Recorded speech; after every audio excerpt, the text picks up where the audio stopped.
Hello, my name is Catherine Wilhelmi. I'm a patient partner who worked with Thomas Joly-Mislich in developing the Saromavo platform. I got involved in this project at first because basically I would have liked to have access to such a thing when I was going under chemo, and because it's resourceful and uh, it's information you can trust. It's a journal of your own symptoms that you're living, and it can help you apprehend what's going to come next, and you, you have access to the clinicians and everything. And for me, this was so close to something I had lived, and a need that wasn't fulfilled when I was in treatment. And the project that was presented to me by them was really interesting to me. And what I helped with was to develop a language in the platform that was understandable for patients, to do focus group with patients to seek what was their needs, what they were afraid of with that. And we thought together about what was the best way to teach new patients how to use the platform. And at first, it was supposed to be IT specialists that would teach patients how to use the platform.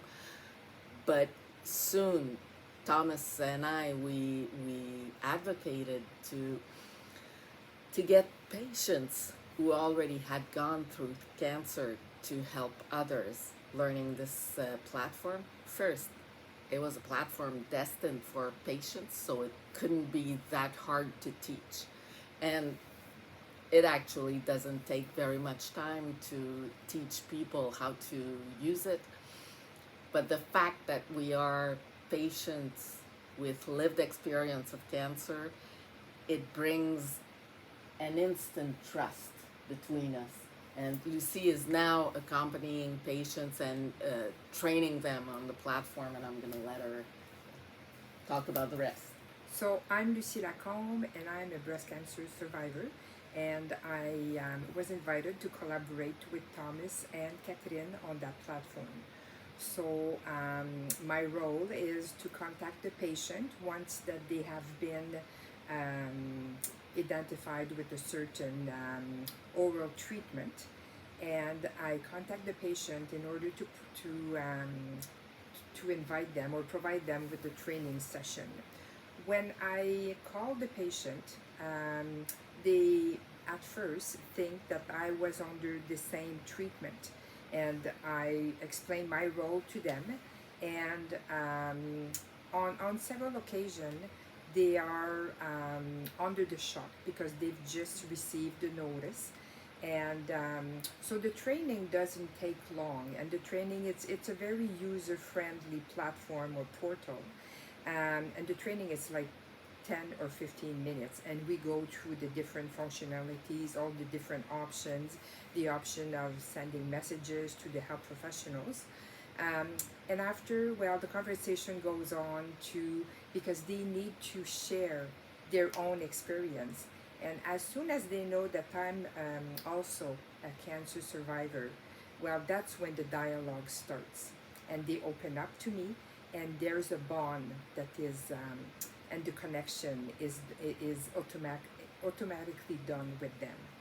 Talk about the man that called you and said, "Oh, I said yes to the pharmacist, but I just didn't want to. I didn't want him to feel bad, so I said yes, but I'm not gonna go on the platform." Exactly. So there was one patient one day that I contacted, and when I started to talk about, the training session, and he said, well, really, I'm not interested, because what I need is I need to talk to someone 10 minutes a week. So he said, well, that portal or platform, I'm not interested. So I've started to ask questions, and I engage a very deep conversation with her. And of course, after 45 minutes, I knew that I had gained his confidence.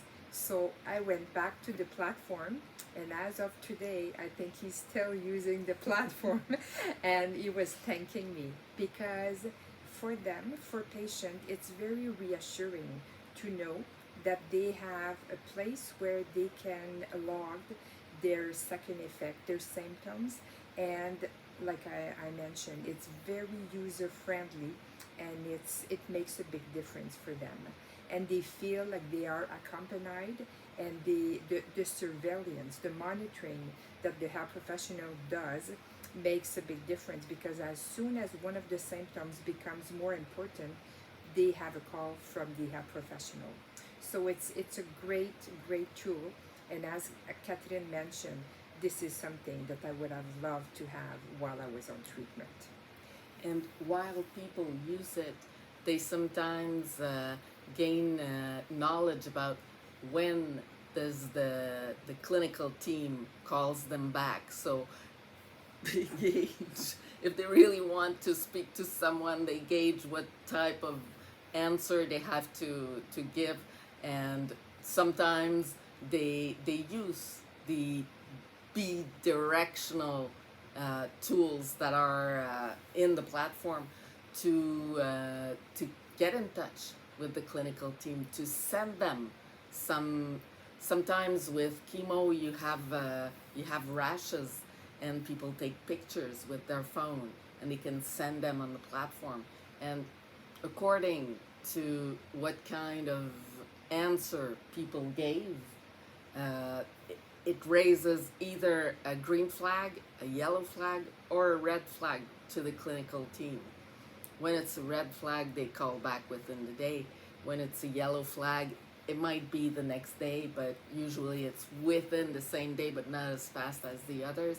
And when it's green, they just keep the surveillance on, and it's so reassuring. Exactly. As patient partners, we are extremely glad to be part of that team, and we are glad to be able to collaborate with the health professionals and to make a difference for the patient, because it does make a patient for us too. It also brings some meaning to what we went through.